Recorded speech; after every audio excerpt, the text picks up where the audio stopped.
여러분, 도쿄에서 살고 싶지 않는 동네 1위로 꼽힌 동네가 있다면 믿으시겠어요? 네, 그게 바로 제가 지금 와 있는 카마타라는 동네라고 하는데, 저도 처음으로 와봤지만 하네다 공항까지 10분으로 갈 수가 있고 교통적으로는 되게 좋더라고요. 근데 대체 왜 그런 1등을 해버렸는지 오늘은 여기저기 다니면서 카마타의 실제 모습을 같이 확인해보죠.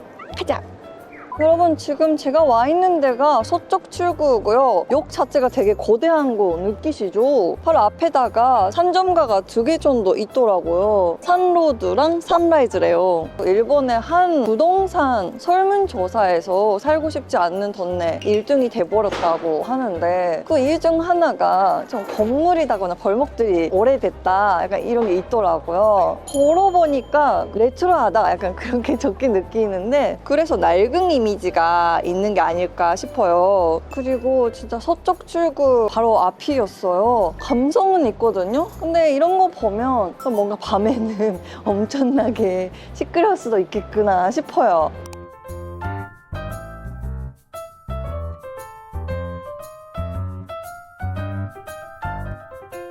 마본로드 되게 재밌었고, 산라이즈 상점가, 산로드 상점가, 마본로드 이렇게 돼 있거든요. 지금 저는 산로드 상점가를 걷고 있어요. 옷가게다거나 야채가게, 마트, 생활용품들이 좀 여기서 다 해결이 되겠어요.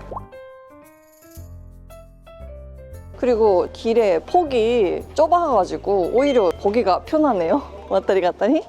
그리고 여러분, 저 슬슬 배가 많이 고파졌어요. 친구들한테 카마타에 간다고 하면 그거 먹어야 되는 거 아니야? 라고 하는 메뉴가 하나 있어요. 그게 바로 날개餃子인데요. 날개餃子에 3대장이 있다고 하는데, 그게 바로 니하오, 황용, 콩파르라고 하더라고요. 근데 그 중에도 원조 중에 원조 니하오에 가볼 거예요. 도착!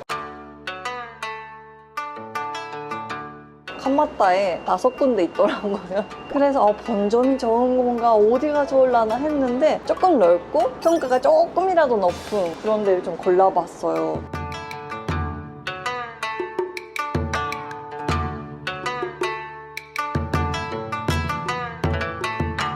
란치 정식이 있더라고요. 마보두부 면도 있고 밥도 있고, 저는 새우 볶음밥을 시켜볼까 하는데요. 그리고 무조건 야끼餃子, 날개餃子를 시킬 거예요. 근데餃子도 구운 거랑 물만두도 있고 튀긴 거랑 좀 장르가 다양해서 고르는 맛이 있네요. 여러분, 여기 가게가 1980년대 초반부터 날개餃子를 처음으로 선보였던 가게라고 하더라고요.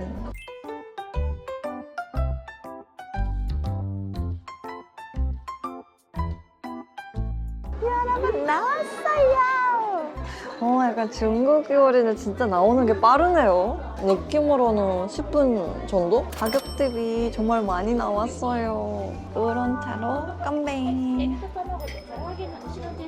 여기 있는 간장, 식초, 라유로 소스 만들었어요. 날개 만두부터 먹어야 될 것 같아요, 여러분. 오늘 주인공은 볶음밥이 아니라 이 친구니까요. 일단 날개가 큰 친구부터 먹어야겠죠. 신기하다. 눈이 가려져요. 나 안 했어요. 약간 이런 모자이크 처리 같은. 안녕하세요, 여러분.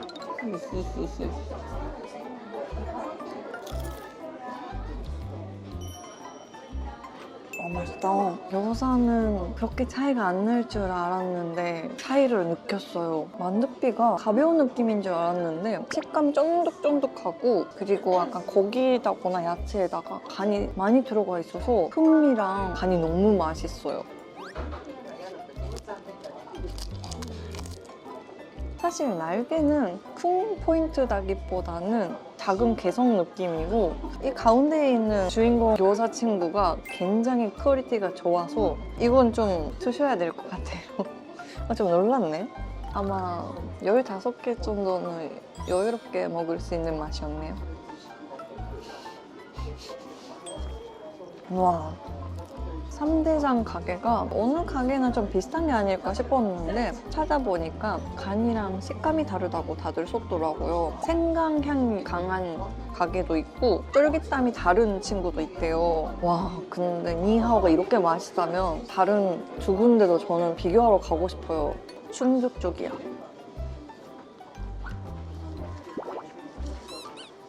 오늘 밤에 씻으면서 한 번 생각나고 자기 전에도 생각나는 맛이에요, 여러분.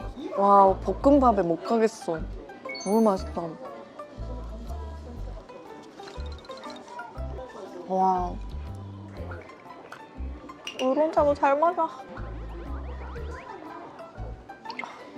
우롱차가 있으면 나 20개 먹을 수 있겠다.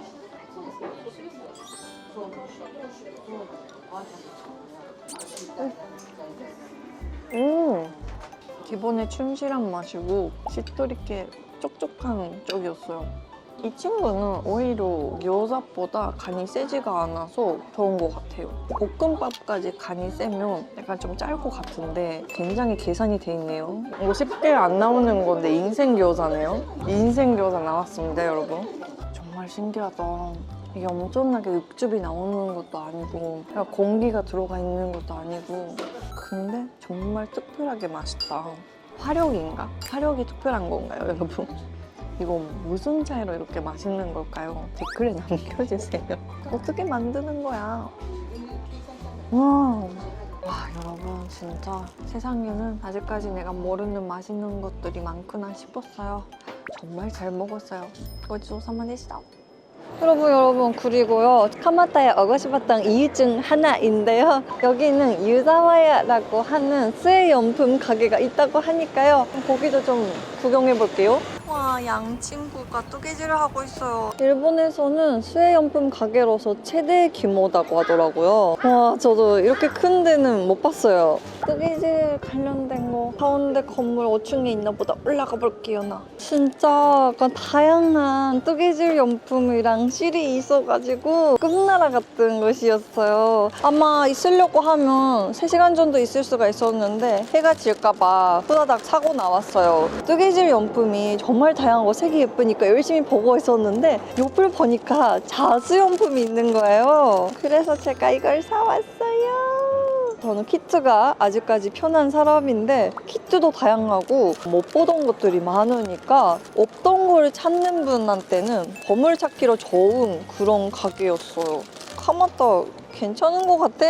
역에서 선로를 따라서 10분 정도 걸어왔거든요. 제가 TV에서 봐가지고 한번 보고 싶었던 공원? 슬슬 나타날 것 같대요.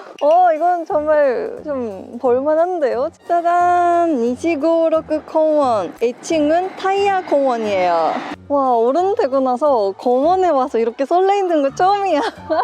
일본 사람으로서도 신기한 공원이거든요. 버려진 타이야를 다시 써가지고 이런 공간을 만들었다고 하는데 애기였을 때 이게 있었다면 대박이었는데 생각해보니까 민트 여러분 중에는 애기가 있는 분들도 계시겠고 가족 여행으로 오실 수도 있는데 애기들이 있으면 정말 재밌지 않을까 싶은 공간이네요. 고질라도 나 한 마리인 줄 알았는데 2마리나 있으니까 외롭지 않겠어? 어떻게 이런 걸 만들 생각을 했을까? 같이 사진 찍고 싶은데 여건이야.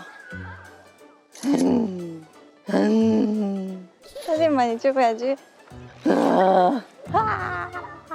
고질라한테 도망치는 나. 유튜브로 이 공원을 소개하는 사람 많이 없을 것 같은데 저는 개인적으로 생각보다 재밌어요. 임팩트가 있으면 왜 이렇게 재밌을까요, 여러분? 저는 카마타의 매력 많이 느끼고 있습니다.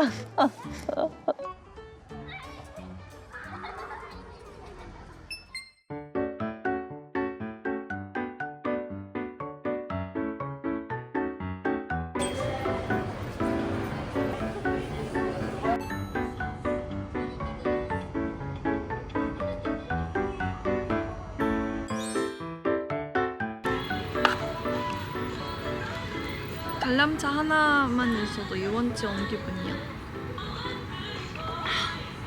그리고 여러분, 저 잠깐 돈쪽출구 쪽에 와봤거든요. 일본 하면 온천을 좋아하는 분들도 계셔서 온천 시설도 소개해 드릴까 해요.